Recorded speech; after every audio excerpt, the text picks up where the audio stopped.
mungkin kita orang cara layanan kita orang salah ke apa ke? Tak ada, cuma tu je. Jadikan dia satu wawasan. Kamu boleh lead orang muda lain. Alhamdulillah. Bukan bidang ni je, macam-macam bidang kan. Betul. Betul. Saya ni lama berniaga. Tapi kejayaan tu, ya alhamdulillah kita syukur lah. Ya. Tapi kamu outstanding. Alhamdulillah. Saya niatnya besar banyak. Macam contoh salah satu company saya tak pernah hutang. Saya ni tak pernah hutang kan.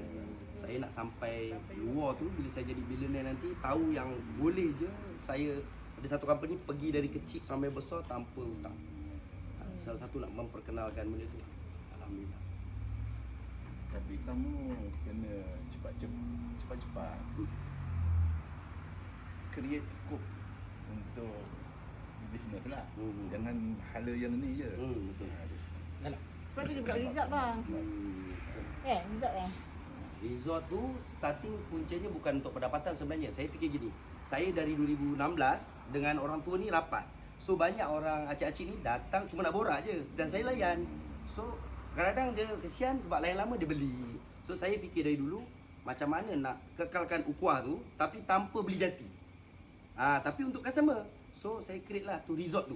Supaya kalau anda kata mungkin nak makan-makan ke apa, nak jumpa customer lama, tak payah kat kedai, kita jumpa kat resort. Gathering kan kita. Gathering dengan customer. Sebab saya suka borak orang tua dari dulu. Itulah punca resort tu. mengeratkan lagi lah. Ya. Okey, saya Tunjuklah so sikit lah.